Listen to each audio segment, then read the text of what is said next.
독서를 하고 싶지만 어떤 책을 골라야 할지 모르겠다 하시는 분들 많이 계시더라고요. 수도 없이 신간들이 쏟아져 나오는데 거기에 베스트셀러, 스테디셀러 어떤 거 골라야 될지 스트레스 받으시는데 그러실 필요가 없습니다. 왜냐하면 책을 고르는 과정부터가 독서의 과정이기 때문이죠. 본격적으로 책을 읽기 전에 표지를 좀 들여다보면서 책을 덮었다 펼쳤다 하는 과정부터 천천히 즐겨보시는 건 어떨까요? 오늘도 인생 책 이야기 함께 나눠보겠습니다. 인생 책방, 책방지기 이지혜입니다.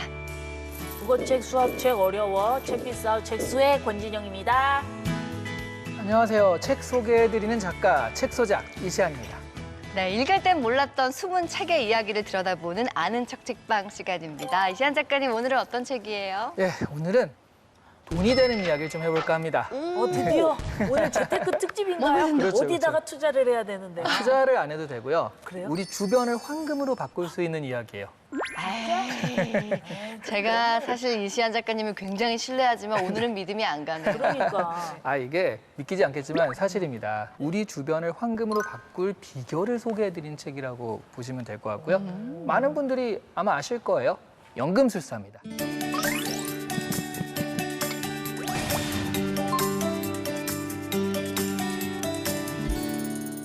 엄청 히트했죠. 1988년에 처음에 이 책이 나왔을 때 브라질의 작은 출판사에서 900권을 냈다고 해요. 오. 이게 1000권도 아니고 팔릴 거라고 생각도 안 했는데 이게 한 3, 40년이 지난 지금 전 세계 170개국에서 이 책이 번역돼서 나왔고요. 182개 언어로 나왔고요. 네. 전체 보면 현재 2억 3천만 부 정도가 팔렸다고 합니다. 아니 이 정도 되면 딴 게 황금이 아니라 이 책이 황금 아닌가요? 그럼요. 그러네요. 2억 3천만 부면 제가 네. 작가 입장에서 1,000원씩만 인세를 받는다 해도요. 네네. 2,300억 원이에요. 우와, 진짜요? 황금보다 많죠. 네. 와 대박이다. 어마어마하네요. 네, 역시 이렇게 수칠 말이야 이렇게 그러니까 와닿는다니까요. 리액션이 지금 얻어맞은 것 같아요. 딸은. 네. 이 책의 줄거리를 좀 말씀드리자면 네. 그 양치기 청년 산티아고 이야기인데요. 어느 날 이제 꿈을 꾸고 계시를 받아요. 그래서 보물을 찾으러 가는데 네. 가다가 도둑을 만나서 빈털터리가 되고 또 모래바람에 맞서기도 하고 싸움에 휘말려들기도 하고 그러면서 나중에 그 기약 없는 여정에 뛰어드는데 네. 이제 중요한 건 그 여러 가지로 다 해가지고 이제 정말 보물을 찾았습니다. 근데 사실 연금술사는 저의 인생 책이기도 해요. 그래요? 왜냐면 제가 20대 초반에 네. 이제 취업 준비하고 아나운서 꿈꾸면서 읽었던 책인데 네. 막 밑줄 그어가면서 봤거든요. 아. 네가 간절히 원하면 온 우주가 너를 도와줄 거야. 막 그러면서 막 엄청 감동받았던 기억이 나요. 네, 맞습니다. 네. 지금 그 부분이 바로 포인트 첫 번째인데요. 네. 어린 왕자 못지않게 명언 맞아요. 모음집 이런 네. 거고요. 그 이유가 이 책이 소설은 소설인데 약간 에세이와 소설의 중간 정도 되는 것 같아요.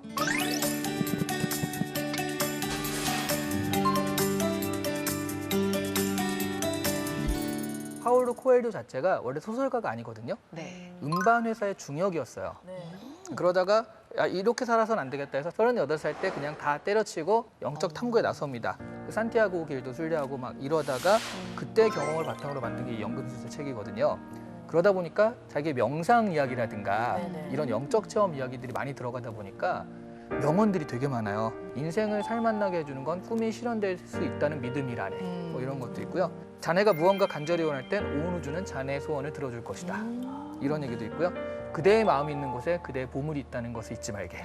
이런 것들이 정말 밑줄 쫙쫙 그어가면서 읽어도 뭐 다 밑줄이 될 정도로 네. 그런 좀 감명 깊은 언어들이 많습니다. 누구 만나서 아는 척하기에 굉장히 좋은 명문들이 많아요. 맞습니다. 맞습니다. 아니 근데 방금 연금술사가 뭐 소설이기도 하지만 에세이 같은 느낌이 있다라고 하셨는데 저는 읽으면서 어른들을 위한 동화 같다라는 생각도 했어요. 맞아요. 양치기, 모험, 보물 뭐 이런 약간 동화 요소들이 많이 있잖아요. 네. 근데 궁금한 거는 그래서 황금은 언제 나오는 거예요? 네. 네. 우리 진영 씨는 아주 지향 포인트가 너무 분명해가지고 좋습니다. 네. 황금은 언제? 이게 연금술이거든요. 연금술사잖아요.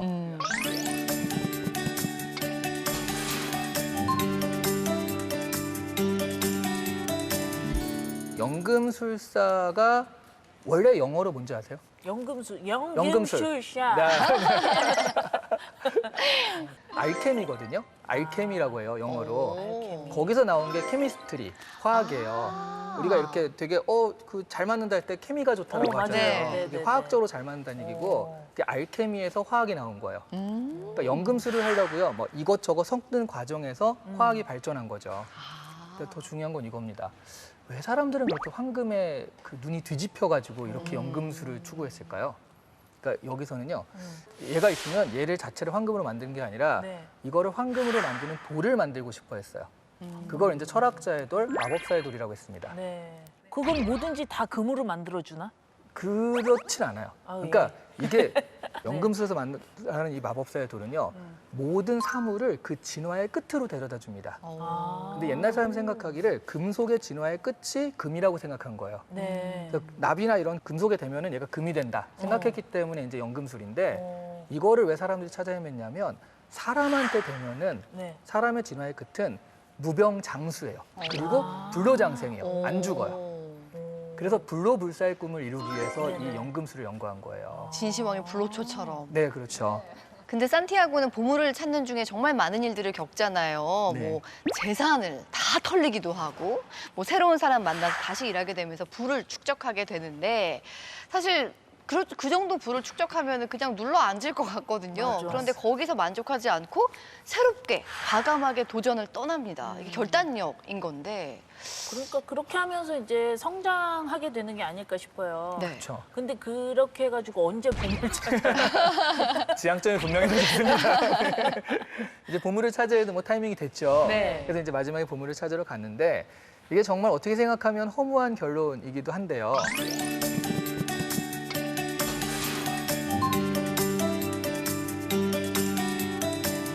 피라미드 근처에 이제 보물이 있다를 믿고서 피라미드까지 가는 과정이 엄청 오래 걸리거든요. 이렇게 갔는데 알고 보니까 실제 보물은 네가 떠났던 원래 거기에 있다. 근데 너의 일상이 보물이다 그게 아니라 실제로 보물이 거기에 있다는 거예요. 아. 다시 돌아가가지고 그 보물을 찾게 되는데요. 가령 우리가 여행을 떠나잖아요. 네. 여행을 떠나면 사실은 흔히 얘기하는 개고생을 할 때가 많죠. 그렇죠. 이불 밖은 위험해. 그러니까 그 여행을 떠났을 때 더욱 소중하게 느껴진 건 집인 거예요. 맞아요. 그 일탈을 했을 때 그 일상이 더욱 그리워지고 아 내가 그 일상이 이렇게 소중했던 거구나 그런 걸 느끼기 위해서 여행을 떠나기도 하는 거거든요. 마찬가지로 여기서도 그 일상, 진짜 보물은 너의 일상이고 그리고 너의 내면이다. 실제로 내가 사람들을 봤을 때, 책을 봤을 때도요. 그냥 보면 그런데 나중에 성장하고 그러니까 모든 것을 내가 황금으로 바꿀 수 있는 나의 눈으로 보면 이 책들의 구절들이 하나하나가 너무 귀한 것들이 많잖아요. 어, 네. 그렇죠. 그러니까 나의 내면이 성장하고 그 자아의 신화를 이룩하면 우리 모든 주변의 것들이 황금이 될 것이다. 라는 메시지가 이제 이 책에 숨어 있는 거죠. 아니 근데 이 황금이 제가 찾던 그 황금이 아니어가지고 결론이 조금 아쉽기는 해요. 네, 저는 이렇게 지향점이 분명한 진영 씨가 좋습니다. 아니, 나도 왔다 갔다 하지 않아요. 아쉽지 않아요? 아니 근데 사실 내가 원래 있던 자리에 보물이 있었다는 거잖아요. 근데 그게 허무하지만은 않은 게 다시 그 모험을 거쳐서 돌아온 그 자리는 원래 그 자리와 같을 수가 없거든요. 맞습니다. 그제서야 보물을 발견하는 눈을 갖게 되는 거니까.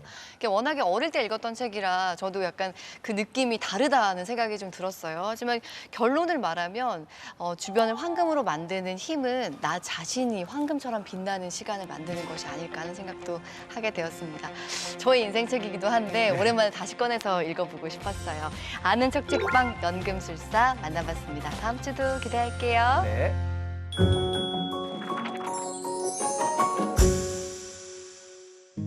책과 인생 이야기 함께하는 인생 책방 오늘 모실 주인공은요. 당 대변인 원내 수석 부대표를 거치면서 당내에서 차세대 정치 리더로 인정받고 계신 분입니다. 국민의힘 김성환 의원님 나오셨습니다. 어서 오세요. 네. 반갑습니다. 예, 반갑습니다.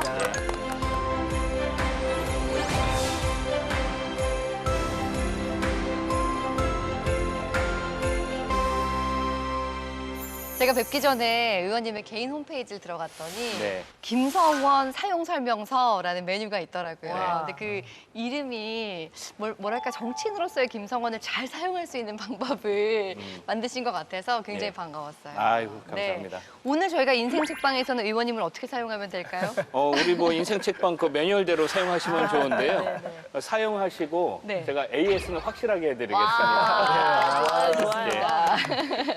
아니 근데 의원님 하면은 국회에 일찍 출근하시기를 워낙 유명하시더라고요. 네. 심지어 지역구죠. 연천, 동두천에서 출퇴근을 하신다고. 네. 대체 몇 시에 출근하세요? 거의 국회 도착이 6시에 제가 도착을 합니다. 와. 교통 상황에 따라서 그런 것도 네. 있지만은 그 아침 6시에 와서 9시 국회의원으로서의 활동하기 그 3시간의 시간이 네. 저만의 시간이기 때문에 가장 행복한 시간입니다. 그때 신문도 읽고 또 오늘 하루 어떤 일을 해야지 되는지 제 스스로 정리도 하고 또 나름 공부도 하고 책도 읽고 그렇게 하고 있습니다. 별 보고 출근하셨다가 또 별 보고 퇴근하시고 이러시는 거잖아요. 지역구에서 여기 6시에 출근하시려면 일어나는 건 몇 시에 일어나시는 거예요?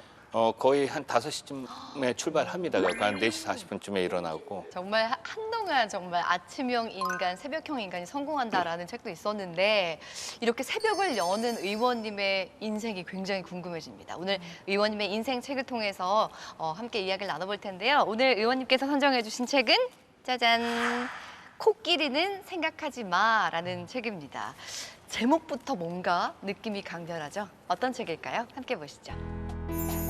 코끼리는 생각하지 마는 인지 언어학을 창시한 세계적인 석학 조지 레이코프가 언어학을 현실 정치에 적용한 책입니다. 왜 평범한 서민들이 보수 정당을 지지하는가 하는 의문과 그 해답을 중심으로 일상 언어와 정치의 관계를 새롭게 볼 수 있는 시각을 제시하고 있는데요.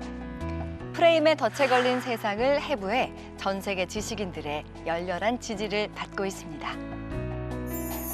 책을 드는 순간 오 이거 제목 뭐지? 코끼리는 생각하지 마. 굉장히 강렬했어요. 네. 얼핏 보면은 뭔가 그림책 제목 같기도 하고 하는데 사실 내용을 들여다보면 쉽지 않은 책이었어요. 네. 뭐 정치, 언어학 얘기가 나오고 하는데 조금 어렵게 읽었거든요. 저는 두 분은 어떠셨어요? 코끼리는 생각하지 말라고 해서 코끼리를 많이 생각했어요. 아니, 근데 이게 코끼리를 너무 생각하느라고 내용이 좀 잘 기억이 안 나는 것 같아요. 근데 이게 사실 이 책의 가장 중심이 그 내용이거든요. 그러니까 프레임이라는 건데 어떤 네. 단어를 던진 순간 사람이 그 프레임에 갇혀가지고 더 이상의 생각의 자유를 빼앗기는 거죠. 네. 예를 들어 점심 뭐 먹을래? 라고 하는 순간 뭘 먹을지 생각하지 네. 지금 아직 점심때가 안 되는데 점심을 먹어야 되나를 생각하지 않거든요. 네. 그러다 보니까 이제 프레임이 어떻게 사람의 사고를 조작할 수 있는가 또 사람이 생각을 어떻게 좌우할 수 있는가를 보여주는 책이라고 할 수 있습니다. 네. 근데 의원님 왜 하필이면 코끼리인가요? 제가 우리 당의 이제 중책을 맡고 있는 그런 의원으로서 이 국회가 또 이 여의도가 왜 저렇게 국민들이 보시기에 맨날 싸움만 하고 있고 왜 저렇게 하는지 그런 것을 관심을 좀 더 갖게 하고 또 국민들의 관심으로 인해 가지고 우리 또 국회가 좀 변할 수 있다라는 생각이 들어 가지고 이 코끼리는 생각하지 마 이 책을 골랐는데요. 네. 제목은 코끼리는 생각하지 마 이렇게 쉽지만은 사실 내용은 그렇게 쉬운 내용은 아닙니다. 네. 이게 철학과 언어학과 여러 가지가 이제 복합되어 있는데 결국은 이 진보와 보수와의 이 큰 프레임 싸움에서 그것에 벌어지는 것들을 좀 한번 설명을 드리고 또 그 안에서 이제 국민들이 관심 있게 봐야지 될 부분들 이런 것들을 한번 설명해 드리고 싶어갖고 이 책으로 골랐습니다. 좋습니다. 자, 이제 키워드를 통해서 의원님의 인생과 책 이야기 나눠볼 텐데요. 첫 번째 키워드 함께 볼까요? 자, 김성원 의원의 책과 인생 이야기 첫 번째는 프레임입니다. 프레임 하면요, 그런 뜻이죠. 우리가 세상을 바라보는 방식, 특정 담론에 대해서 대응하는 방식, 뭐 프레임에 갇히다, 프레임을 뭐 깨뜨리다 이런 표현을 많이 사용을 하는데 우리 사회에도 굉장히 많은 프레임들이 있어요. 어떤 거 기억나세요? 저는 그거 기억나요. MZ 세대들 3대 요가 있대요, 의원님. 요? 이걸요? 제가요? 왜요? 예. 예, 그만큼 솔직한 그 부분이 있는데 이것도 하나의 프레임 아닐까요? 그렇죠. 그러니까 저 친구는 MZ 세대다라고 네네. 하는 순간 그 사람이 하는 모든 말이 이제 MZ처럼 해석이 되는 거예요. 네. 뭐를 해도 그 프레임 안에 갇혀버리면 네네. 사실은 그 행동들 자체가 그러니까 자기도 규정이 돼 버리거든요. 지금은 뭐 꼰대라든가 MZ라든가 이런 것도 이게 굉장히 좋은 충고고 조언이고 어떤 일에 있어서 가이드가 되는 그 선배들의 이야기도 꼰대야라고 하는 순간 아우 저 라떼 뭐 이렇게 돼버리는 거예요. 그래서 이런 프레임에 갇힌 것들이 지금 너무나 많습니다. 예를 들어 한국에선 제일 심한 게 그거예요. 나이. 나이. 이 나이 때 뭘 해야 돼? 저 나이 때 뭘 해야 돼? 이것도 맞아, 일종의 맞아. 프레임인 거죠. 너 졸업했는데 취직도 안 하고 뭐하니? 너 취직했는데 결혼도 안 하고 뭐하니? 결혼하면 애 안 낳고 뭐하니? 네, 이게 하나만 하면 너 왜 하나만 맞아요, 낳았어? 맞아요. 이게 전부 다 프레임인 거예요. 맞아요. 사실 우리가 살아가는 생활 자체가 프레임에 많이 갇혀 있습니다. 네. 이시안 작가님도 깨뜨리고 싶은 프레임 있으세요? 저요? 그거 있잖아요. 많은 분들이 이제 제가 멘사 뭐 뇌생남 그러니까 맞아. 네, 맨사. 뭐든지 다 얘기할 것 같고 나 특히 맨날 뭐 질문하잖아. 그러니까 그래서 뭐 퀴즈 같은 걸 하면 다 맞출 거라고 생각해요. 네. 예전에는 제가 뭐 길을 가는데 갑자기 전화가 와서 그런 거 있잖아요. 무슨 프로그램에서 네네네. 찬스로 제 지인 중에 제일 똑똑한 사람한테 갑자기 전화가 와서 물어보는 거 있잖아요. 네. 갑자기 물어보는데 해가지고 못 맞춘 거예요. 진짜? 오, 정말 네. 모르는 게 있으세요? 이런 프레임. 바로 이런 거. 네. 그래서 저는 약간 이런 프레임이 부담스럽더라고요. 어. 그래서 뭐 이런 프레임은 조금 안 했으면 좋겠다라는 생각을 좀 개인적으로 하고 있어요. 지금 더워지는데 지금 몇 도예요? 30도. 정답. 감사합니다. 그러니까 진짜 약간 자동 판매기처럼 누르면 나올 것 같아. 네. 그러니까 약간 지식 제조기 같은 느낌이 있으세요. 서른도가 입고 다니는 옷은 뭐, 이거는 넌센스예요. 그러니까요. 상하이. 상하이. 아니, 근데 지영 씨도 깨고 싶은 프레임 있으세요? 아, 저는 얼굴로 웃긴다는 프레임 반드시 깨도록 하겠습니다. 오. 예, 전 개그로 웃기지 얼굴로 웃기지 않습니다. 예, 저 인정합니다. 예, 네. 감사합니다. 아니, 뭐 미녀 개그우먼이시니까. 아, 진짜요? 네, 그럼요. 지성과 미모의 세계를 제도록 하겠습니다. 이상한 프레임을 지금 갖다 쓰시고 계시는데요. 요즘 정치권에서는 어떤 프레임이 이슈가 되고 있나요? 저는 이제 이렇게 생각해요. 우리 프레임에 갇혀져 있으면은 이것이 문제가 되는 거라고 생각을 하고 있습니다. 정치권에서 보수와 진보라는 이 프레임에 갇혀 있으면은 매번 싸울 수밖에 없는 상황이고 네. 결국 그것은 국민의 눈높이에도 맞지 않게 되고 국민들로 하여금 불신의 그런 가중 요소로 작용을 하게끔 되어 있는 거죠. 그래서 어느 당이 이 프레임을 깰 수가 있는 것인가. 제가 가장 안타까웠던 그런 프레임 중에 하나는 이 친일 반일 프레임이었습니다. 이것을 했을 때 친일이고 이것을 했을 때 반일이고 이렇게 프레임을 나누면은 국가적으로는 엄청난 손해가 되는 겁니다. 네. 너 그거 하니까 친일이야? 뭐 이렇게 되고 하잖아요. 그러면은 국가 전체적으로 봐서는 그렇지 않거든요. 우리 대한민국 국민에서 친일파가 어디 있겠습니까? 그 과거에 회귀해갖고 친일파처럼 하시는 분들이 어디 있겠어요? 근데 그런 프레임에 갇히게끔 만드는 게 이게 정치에서 그렇게 했었단 말입니다. 이 프레임을 깨는 그 자체가 저는 개혁이고 혁신이라고 생각을 하고 있습니다. 그래서 이 프레임을 깨는 그 당이 결국은 국민들로부터 사랑과 신뢰를 받지 않을까 이렇게 보고 있습니다. 근데 프레임을 좀 잘 사용하면 확실히 영향력도 있고 각인시키는 건 있잖아요. 예. 그럼 의원님은 좀 탐나는 프레임 혹시 있으신가요? 우리 선출직 의원이라고 하는 것은 항상 이렇게 국민들이나 우리 저 지역 주민들한테 나타냈을 때 네네. 모든 아마 선출직 그 분들께서 다 저는 아주 충실한 일꾼이 될 것입니다라고 이렇게 얘기를 할 겁니다. 네. 그래서 저는 우리 국민들이 지역 주민들이 봤을 때 네. 그래도 얘는 진짜 일 잘하고 못하고는 나중 문제고 네. 거기서 우선은 성실하고 부지런하게 한다. 그런 일꾼으로 이렇게 생각을 하시면 그 프레임이 저는 가장 좋을 것 같고 네. 그거 외에 그럼에도 불구하고 일도 잘해? 이런 것까지 더 욕심내서 하고 최고네요. 있습니다. 네. 근데 반대로 이렇게 부정적인 프레임에 갇히는 경우도 있잖아요. 그러니까 의도치 않게 그러면 뭐 다른 프레임으로 그걸 밀어내기가 쉽지가 않다고 하거든요. 이 언어로 무기 삼은 이 정치권의 프레임 전쟁에 대해서 의원님은 어떻게 생각하세요? 그러니까 이게 언어를 가지고 이렇게 프레임 전쟁을 하다 보니까 국민들이 보시기에는 매번 쟤네들은 맨날 싸우기만 네. 하고 이렇게 되거든요. 이제는 그런 시대가 좀 지났다고 봐요. 무조건 싸우기만 하는 것이 아니라 서로를 좀 잘한 것은 칭찬해 가면서 그다음에 내가 더 무엇을 잘할 수 있다. 그런 것을 통해 가지고 소위 얘기해서 잘나기 전쟁으로 이렇게 해이지 되는 거지 제가 못났어요 그러니까 나 뽑아주세요가 아니라 모든 정당들 그다음에 우리 국회에 있는 모든 분들도 제보다 이거는 제가 더 잘합니다. 제가 우리 국민들의 민생과 또 안전은 더 정확하게 더 확실하게 챙길 수 있습니다.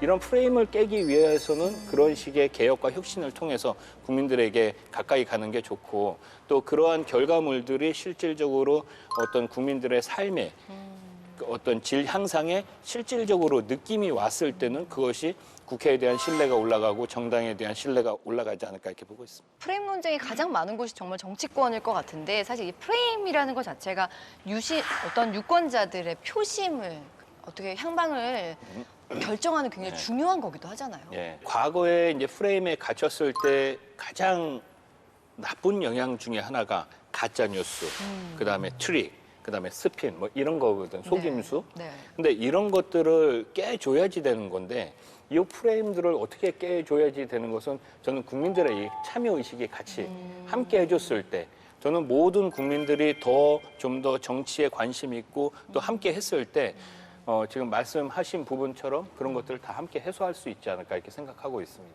네. 자, 김성원 의원의 책과 인생 이야기 두 번째 키워드는 뭘까요? 부전? 자전? 아버님 닮으셨나?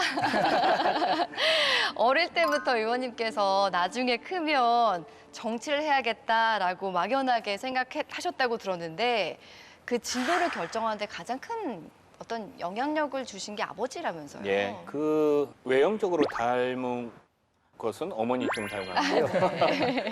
근데 제가 이제 인생의 진로를 선택하는 데 있어가지고 이 정치를 해야지 되겠다라고 하는 것은 저희 아버님을 뵈면서 그렇게 좀 생각을 했습니다. 네. 아버지께서 이제 지역에서 시의원을 2번을 하셨는데 그때 이제 선거할 때마다 이제 도와드리면서 아버지께서 이렇게 주민들에게 그 진심을 다해서 하시는 그런 모습이라든가 또 지역 발전에 어떤 자그마한 성과지만 그런 것이 나타났을 때 지역 주민과 또 함께 행복해 하시는 모습 또 지역 주민들을 대변해가지고 어떤 잘못된 그 제도나 아니면 관행에 대해서 그것을 바꿔나가시는 이 모습을 보면서 지역의 작은 정치이기는 하지만은 이런 것으로 인해 가지고 좀 더 세상을 좀 더 빠르게 변화시킬 수 있고 좀 더 밝게 변화시킬 수 있지 않을까 해가지고 나도 좀 아버지보다 더 잘하는 정치가 돼야지라고 이렇게 생각을 했었던 것 같습니다.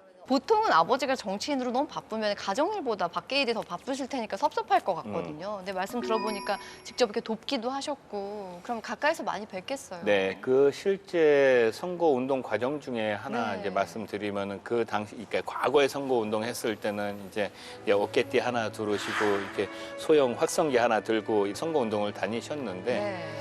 아버님 모시고 선거 운동을 다니는데 어느 장애인 분들을 한번 보게 됐어요. 네. 이렇게 봄볕을 이렇게 쫙 쬐면서 이렇게 편안하게 계신 분이셨는데 이제 띠 두르신 그 정치인이 이렇게 악수하려고 다가가니까 싫다고 막 이런 표현을 하시더라고요. 그래도 이제 아버님께서 이제 웃으시면서 가서 한번 악수 한번 하고 인사드리고 이렇게 가시고 또 며칠 뒤에 그분을 또 만났어요. 네. 근데 그분도 이렇게 막 하다가 또 같은 표현을 하시더라고요. 그리고 또 며칠 뒤에 이제 가니까 네. 그분이 이제 표현을 해주시는 거예요. 이게 최고라고. 오. 이게 작은 정성, 물론 더 큰 정성일 수도 있겠지만 이런 작은 정성으로 인해 가지고 사람의 마음이 변해서 같이 함께 할 수 있구나. 이런 것들을 그 당시 상황에 좀 많이 느꼈었던 것 같습니다. 네. 근데 축구 선수들 같은 경우 보면 축구를 이제 엄청 힘들게 한 다음에 네. 아들한테 축구를 또 시키겠느냐 그랬을 때 네. 시킨다는 사람이 있고 절대 내가 이걸 알았으면 절대로 이걸 안 시켰다 맞아요. 하시는 분들이 있잖아요. 네. 근데 지금 말하자면 아버님께서 정치를 하셨고 그다음에 아들이 이제 나도 정치를 할래. 지금 국회의원 되신 거 청출어람이라고 할 수 있는데 이렇게 하셨을 때 아버님이 정치를 한다고 했을 때 이거를 반응이 어땠는지 되게 궁금해요. 궁금하네요. 반응이요? 네. 반대하셨어요? 아닙니다. 좋아하셨을 것 같아요. 좋아한다기보다도 그래, 네 적성이다 이렇게 말씀을 하셨고 정치인의 기질이 좀 있는 것 같다라고 좀 생각을 하시고 네. 천성이라고 생각하시는 것 같습니다. 네. 그 고충을 너무 잘 아시니까 누구보다 응원하고 계실 것 같아요. 네. 네, 아버지를 바라보면서 이렇게 처음엔 뿌리쳤다가 나중엔 엄지척 들어준 시민이 있었잖아요. 그거 보면서 굉장히 감동받으셨다고 하셨는데 의원님께도 혹시 기억에 남는 시민 있을까요? 처음 선거에 나가서 네. 이제 막 유세를 하고 있었을 때 네. 모르시는 우리 지역 주민이 저한테 카카오톡 메시지를 한번 오. 보내셨어요. 네. 지금까지는 이제 정치인에 대해서 불신하고 있었고, 그다음에 그렇게 정치에 관심을 두고 있지 않았지만은 당신이 유세하는 그런 모습을 보고 또 지역 주민들과 함께하는 모습을 보고 나는 이제 당신한테 한 표를 줘도 되겠다라고 생각을 해가지고 그것을 알려주기 위해서 그렇게 카톡을 보내주셨어요. 그러고서 이제 한동안 계속 이제 연락이 없으시다가 네. 제가 재선 선거 운동할 때 네. 그분이 또 카카오톡 메시지를 또 보내셨습니다. 근데 간단하게 보내셨어요. 4년 전에 내 선택이 틀리지 않았음을 와. 증명해 주셔서 감사합니다. 이 카카오톡 메시지를 받고 뭉클하셨겠어요. 이게 제가 정치하면 참맛이구나. 네. 진짜 이런 분 한 분 한 분 이렇게 같이 함께 할 수 있고 아. 그래도 적어도 내가 아주 잘못하지는 않고 그래도 조금 잘 해왔구나. 그리고 앞으로 더 잘해야겠다. 이런 그 에피소드가 생각이 납니다. 근데 그런 네. 응원 메시지를 받을 만하신 게 제가 뭘 조사해 보니까 화재 현장에서 화재가 되신 적이 있다고 하는데 예. 그건 무슨 내용입니까? 그때 아마 이제 지역 행사에서 그다음에 이제 다른 지역 행사로 네. 이렇게 이동하는 중인데 그 이제 차로 이동하는 중인데 막 이렇게 불이 갑자기 막 타오르더라고요. 정말 불이 무섭더라고요. 무서워요. 주택가에 있었는데 순식간에. 팡팡 터지고 막 이렇게 하는데 거기에 이제 뭐 그 위험 물건들도 있고 하는데 지역 주민들이 저거 좀 어떻게 저거 다 타면 안 되는데 옮겨주세요 하는데 저도 인간이다 보니까 순간적으로 이거 어떻게 해야 되지 어떻게 해야 되지 했는데 그래갖고 거기 가갖고 이제 거기 물건들 중요 물건들 끄집어내고 밖으로 끄집어냈어요. 근데 그것보다도 그 이후에 한 1분 뒤에 그러니까 소방관 분들이 오셨거든요. 네. 정말 저기서 그 완전히 무장을 하면서 이렇게 소방관들이 이렇게 뛰어오시는데 네. 그분들이 너무나도 반갑고 또 그분들이 너무나도 멋있으신 거예요. 그래갖고 오히려 저보다도 저는 그때 우리 소방관님들께서 우리 지역 주민들을 위해서 어떻게 하시는지 정말 멋진 모습을 봐갖고 저는 오히려 저보다도 우리 소방관 분들이 더 훌륭하다고 생각하고 있습니다. 저도 예전에 그 불타는 그런 게 지나가 본 적이 있거든요. 의원님처럼. 네. 근데 진짜로 그게 저기서 끄집어오는 게 되게 무서워요. 진짜 무서워요. 언제 터질지 모르니까. 아무런 보호장구도 없이. 네. 그게 지금 굉장히 좀 위험을 감수하시고 한 맞아. 거거든요. 너무 잘하셨어요. 외면하고 지나갈 수도 있잖아요. 일하러 가시는 길이었고 초기 진압까지 했으니까 다 됐다 싶은데 이 마지막에 119 도착했을 때까지도 현장 떠나지 않고 그 현장을 지키는 모습을 보면서 시민들이 굉장히 감동을 받았을 것 같아요. 제가 오히려 더 감동받았습니다, 아유, 소방관. 네. 너무 잘하셔가지고 네. 제가 권진영의 휴게소 시간 준비했습니다. 네. 의원님을 위해서 제가 밸런스 게임 준비했거든요. 네. 일단 물 한 잔 드시고요. 천천히 그냥 풀어주시면 됩니다. 그리고 밸런스 게임이니까 이제 둘 중에 하나를 고르시면 되는데요. 네. 그 선택한 이유를 간단하게만 설명해 주시면 됩니다. 첫 번째 질문 드릴게요. 나라면 어떤 일을 할까 고르시면 됩니다. 진짜 재밌고 시간 가는 줄 모르지만 성과가 보이지 않는 일 대 너무 지루하고 시간이 길게 느껴지지만 칭찬받는 일. 하나, 둘, 셋. 전 두 번째 하겠습니다. 너무 지루하시지 않으시겠어요? 아니, 그 지루하고 안 하고의 문제는 저의 문제죠.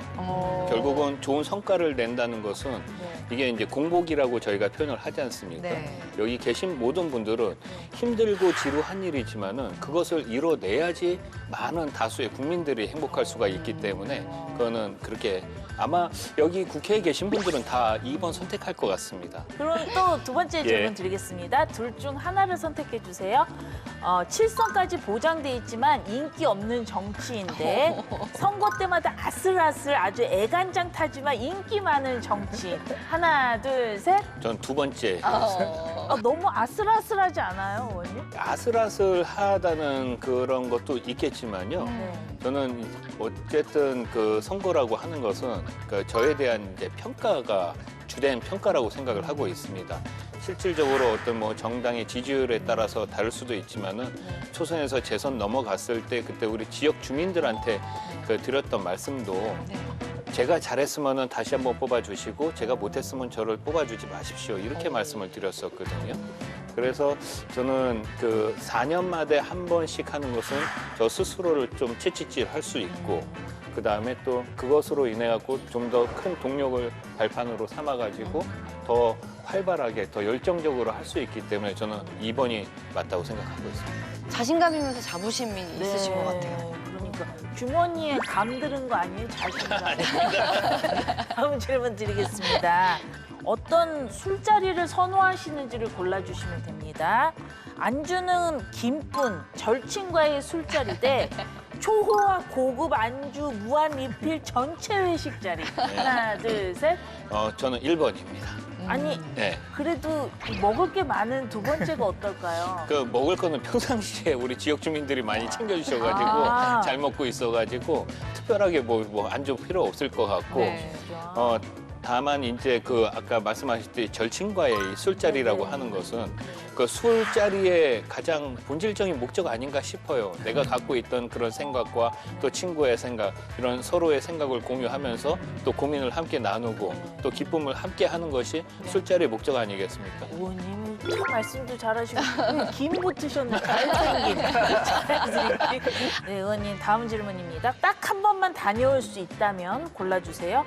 미래로 가기 대 과거로 가기. 하나, 둘, 셋. 미래로 가겠습니다. 미래로요? 예. 왜요? 미래로 가고 더 좋은 미래, 더 밝은 미래를 준비할 수 있다고 하면은 저는 당연히 미래로 갔다 오겠습니다. 오. 예. 그렇지 않겠습니까? 과거로 가서 현재가 바뀔 리는 없고 그것보다는 미래를 갔다 와서 저 미래에 대해서 좀 더 우리가 개선해야지 되고 좀 더 밝은 쪽으로 더 그 좋은 쪽으로 현재를 준비할 수 있지 않을까 생각이 들어갖고 근데 미래로 갔는데 막 90살 돼 있고 이러면 어떡해요? 아니 갔다 온다며요. 갔다 올 거니까. 예. 예. 갔다 보고 오는 거니까. 좋은 네. 방법이네요. 지금까지 우리 의원님의 솔직한 밸런스 게임입니다. 네. 감사합니다. 네, 김상원 의원님의 책과 인생 이야기 함께하고 있습니다. 자, 어느새 마지막 키워드입니다. 함께 볼까요? 작은 정치라는 키워드인데요. 아니, 의원님 하면 사실 당에서 굉장히 탁월한 리더십을 인정받고 계신 분이잖아요. 뭐 경기도당 위원장도 지내셨고 윤석열 대통령 당선인 시절에 특별보좌역으로 임명도 되시기도 하셨고 어떻게 누가 봐도 큰 정치하고 계시는 분인데 작은 정치라는 키워드가 나왔어요. 자, 정치 철학이라고 들었거든요. 그 예전에 읽었던 책 중에 하나가 이제 우리는 사소한 것에 목숨을 건다 이런 책도 있었고 또 악마는 디테일에 있다 이런 말도 있지 않습니까? 네. 사실은 이제 모든 사람들이 이제 빅피처를 그리고 또 큰 정치로 해갖고 크게 세상을 바꾸고 네네. 이런다고 하지만은 그거는 저는 허황되다고 생각하고 있습니다. 작은 정치로 시작을 하고 또 작은 정치에서 바뀌는 것이 계속적으로 쌓여갔을 때 그것이 조금 시간이 지나서 봤을 때 이게 큰 업적을 이뤘구나 이렇게 되는 거지 한 번에 이렇게 바뀌는 것은 저는 글쎄요 그 좀 거의 없는 현상 아닌가 이렇게 생각하고 있습니다. 작은 정치에 충실하지 못하고 큰 정치를 할 수 있다 이 말도 저는 맞지 않는다고 생각하고 네. 작은 정치에 충실하는 사람이 결국은 큰 정치 할 수 있지 않을까 그런 기반이 되지 않을까 이렇게 보고 있습니다. 사실 우리가 산책을 할 때도요. 그러니까 막 큰 걸음으로 막 파워워킹으로 성큼성큼 걷다 보면 보지 못하는 것들이 참 많잖아요. 종종 걸음으로 작은 걸음으로 걷다 보면은 저기저기 들풀도 보이고 꽃도 보이고 하는데 그렇게 작은 정치라는 어떤 소신을 갖고 지내시면 정말 더 많은 민생을 보실 수 있지 않을까 하는 네. 생각도 하게 돼요. 그렇다면 의원님께서 이 작은 정치를 위해서 지금 꼭 하고 계신 일이 있다면 어떤 게 있을까요? 결국은 작은 정치라고 하는 것은 기본적으로 소통이 기반이 돼가지고 해야지 된다고 보고 있습니다. 그 소통이라고 하는 것은 단순히 이제 뭐 지역 주민과의 소통뿐만이 아니라 제가 만나는 분들 모든 분들과의 이제 소통이 돼야지 된다고 생각하고 네. 있어요. 작은 것서부터 하나 실천하다 보면은 그런 것들이 좀 쌓여서 어느 순간에 어떤 분들께서 아주 그러니까 그분은 작은 제안이라고 생각할지 모르지만은 정말 큰 제안이 올 때도 있고 막 하거든요. 네. 해가지고 그런 것들이 이렇게 조금 하나의 쌓여가는 과정 아닌가 이렇게 생각하고 있습니다. 네. 자, 오늘 인생책으로 선정하신 코끼리는 생각하지 마 이야기를 함께 나눠봤는데 이 책을 통해서 전하고 싶은 메시지 그리고 어떤 분들께 추천하고 싶은지도 얘기를 들어보고 싶어요. 모든 국민들이 읽었으면 좋겠습니다. 이 책이 그렇게 어렵지도 않고 쉽지도 않습니다. 네. 또 쉬운 듯 하면서도 어렵고 어려운 듯 하면서도 쉽습니다. 한 번 읽어가지고는 내용이 잘 이렇게 와닿지는 않는데요. 네. 두 번째 읽었을 때는 우리 그 정치뿐만이 아니라 생활 속에서도 이런 프레임에 있구나 싶어가지고 그런 것들을 이렇게 생각하면서 이 책을 읽었다는 그런 기쁨이 있을 것이고 네. 특히 이제 우리 젊은 세대들께서 이 정치 영역이라고 하면은 상당히 좀 터부시하는 그런 선입관, 일종의 프레임도 갖고 계신 분들이 많은데 그런 것이 아니라 이렇게 이런 프레임에서 이 안에서 이렇게 논쟁을 하고 이렇게 서로의 그 권리를 주장하고 의견을 얘기를 하는구나 하고 그것을 이해하고 이렇게 보시면은 더 좋기 때문에 그래도 아무래도 좀 더 많은 분들이 읽었으면 좋겠습니다만은 우리 그 저기 20대, 30대 분들이 좀 더 많이 읽고 그렇게 같이 함께 했으면 좋겠다는 생각입니다. 의원님께서 아까 긍정적인 프레임으로 성실하고 부지런하고 일도 잘하는 의원이라는 프레임이 생겼으면 좋겠다라고 하셨는데 그럼 혹시 이 프레임만큼은 깨뜨리고 싶다 하는 것도 있을까요? 그 참 어려운 질문인데 나중에 조용히 말씀드리겠습니다. 나중에 캐톡으로 이렇게 아니, 지금 지혜로운 답변인 게 네. 이게 말하는 순간 프레임이 보이거든요. 말하는 그치, 순간 말하는 그것만 순간. 생각하게 네, 되니까 맞아요. 얘기 안 하시려고 하는 네. 것 같아요. 맞죠? 아이고. 우리 지영 씨 의원님 만나본 소감 우리 어떠셨어요? 의원님 딱 TV나 이렇게 보면 별별 의원님이다 이럴 것 같아요. 별 보고 나와서 별 보고 들어가요. 별별. 근데 그게 정말 성실해야지만 할 수 있는 거잖아요. 그렇죠. 우리 성실하게 계속 국민들을 위해서 일해주시는 의원님으로 기대하겠습니다. 네. 네. 정말 별 보고 출근하고 별 보고 퇴근하면서 정말 별같이 많은 어떤 현안들을 잘 해결할 수 있는 스타 정치인이 되시기를 응원을 하겠습니다. 네. 네. 이시안 작가님 추천평 부탁드릴게요. 그러니까 보통 불행 뭐 이런 걸 얘기할 때 그 정말 많은 책들이 공통적으로 얘기하는 건 그거예요. 결국 상대적인 비교, 여기에 이제 불행이 있다. 그리고 우리가 보면 한국인들이 그 불행 지수가 되게 높거든요. 네. 그 이유가 다른 사람의 시선을 너무 의식해서. 근데 이 다른 사람의 시선이라는 게 일종의 프레임입니다. 이 정도는 해야지 잘 사는 거야. 네 나이 때는 이 정도는 벌어야지 같은 그런 모든 것들이 근데 내가 그 시선에 못 미치니까 내가 불행한 거거든요. 네. 그렇게 보았을 때 이걸 보면 이런 게 프레임에 불과하구나. 이거를 깨트리고 다른 것들을 내가 생각할 수 있구나라고 한 번쯤은 좀 더 크게 생각할 수 있는 기회를 줄 수 있는 책인 것 같습니다. 우리가 가지고 있는 프레임에 대한 이야기를 함께 나눠봤습니다. 우리가 이게 프레임에 갇힌 건지 아닌지도 파악하지 못하고 생각하지 못하는 때가 참 많은 것 같은데 오늘 코끼리는 생각하지 마, 문제는 프레임이다라는 책을 통해서 한 번쯤은 한번 우리가 가진 프레임에 대해서 생각하게 됐던 것 같아요. 얼마 전에 저희가 데미안 얘기를 나눴는데 거기도 그 얘기 나오잖아요. 태어나기 위해서는 알을 깨뜨려야 한다. 좀 더 나은 세상, 좀 더 행복한 삶을 위해서 우리가 가진 프레임을 좀 과감하게 깨뜨리려는 노력도 필요할 것 같습니다. 의원님 마지막으로 우리 시청자 여러분께 하고 싶은 이야기 있으실까요? 예, 우리 시청자 여러분들뿐만이 아니라 모든 국민들께서 책도 많이 읽으시고 또 저는 또 정치에도 많은 관심을 가져주시고 또 함께 참여해 주시는 것이 좀 더 밝은 대한민국을 만들고 좀 더 큰 대한민국을 함께 만드는 거 아닌가 이렇게 생각하고 있습니다. 우리 시청자분들과 또 대한민국 국민 여러분들과 함께 더 큰 3대가 행복한 대한민국 만들도록 하겠습니다. 고맙습니다. 네, 의원님께서 말씀하신 작은 정치를 통해서 더 아름다운 대한민국 만들어주실 거라 믿으면서 지금까지 국민의힘 김성환 의원님과 이야기 나눠봤습니다. 고맙습니다. 감사합니다. 감사합니다.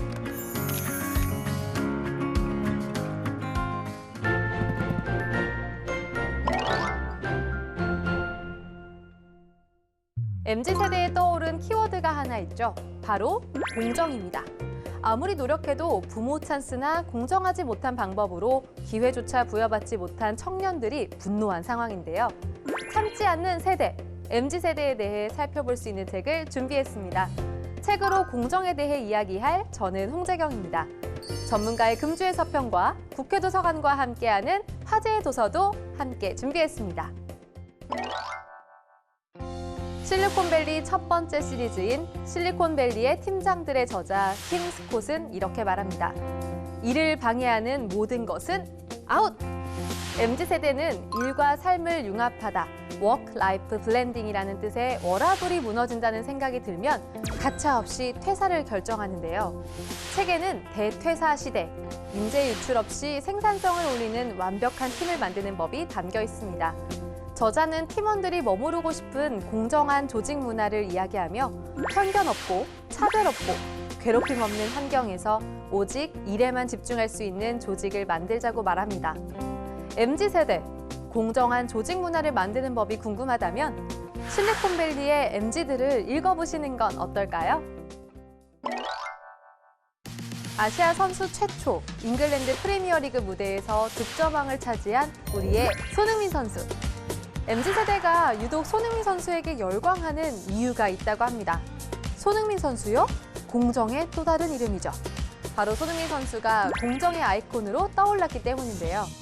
아무리 노력해도 박탈당한 기회로 불공정을 느끼는 청년들이 공정한 시스템에서 치열하게 경쟁하며 오로지 실력으로 정상에 오른 손흥민 선수를 보고 마치 취업에 성공한 기분이라고 환호하며 희망을 얻고 있는데요. 축구 선수에 앞서 한 청년이 겪을 수밖에 없는 일종의 성장통과 같은 절절한 고통의 기록이면서 마침내 꿈 같은 목표를 이뤄낸 축구를 하며 생각한 것들입니다. 오늘의 서평책은 디지털 폭식 사회입니다. 2022년 10월 15일 경기도 판교 SK CNC 데이터 센터에 화재가 발생해 카카오의 주요 서비스가 먹통이 된 사건이 있었습니다. 거의 전 국민이 사용하는 카카오 플랫폼을 사용하지 못하게 되자 대혼돈에 빠졌었는데요. 우리 사회 전반에 미치는 잠재적 리스크를 체감하는 계기가 됐습니다. 서평자 지용구 연세대학교 산업공학과 교수는 디지털로 연결되어 있지만 소외되어 있고 소통을 위한 도구에 의해서 더욱더 편향되어 불통하는 사회로 가고 있다며 디지털 폭식 사회로 인해 변화된 우리 사회의 문제점을 꼬집습니다. 기술은 어떻게 우리 사회를 잠식하는가? 디지털 폭식 사회입니다. 국회도서관과 함께하는 화제의 책. 첫 번째 책은 넷플릭스 드라마 소년심판과 더글로리의 인기로 뜨거운 관심을 받은 소년범죄와 우리가 지금껏 외면해온 소년범을 둘러싼 불편한 진실을 담은 책인데요. 나는 가해 소년의 변호사입니다. 피해자가 아닌 가해자의 편에 서서 그들을 변호한 변호사 김광민의 나는 왜 소년범을 변호했을까입니다. 두 번째 책은 더 타임스 2021 올해의 책이자 진화 심리학자 데이비드 버스 추천을 받은 영국과 미국 아마존의 베스트셀러입니다. 좋아요와 마녀 사냥, 혐오와 폭력 이면의 절대적인 본능에 대한 책인데요. 인간을 이해하는 강력한 열쇠이자 지위 욕구에 대한 시대와 문화를 넘나드는 폭넓고도 날카로운 탐구인 윌 스토의 지위 게임입니다. MZ세대 키워드 공정을 테마로 오늘 뭐 읽지 함께 해봤는데요. 모두가 공평한 기회를 부여받는 공정한 사회 속에서 살아가길 바라봅니다. 다양한 테마로 또 다른 세상을 선사해주는 책 여행. 오늘도 즐거우셨나요? 다음 주에는 어떤 테마로 또 책을 탐험하게 될지 기대해 주시고요.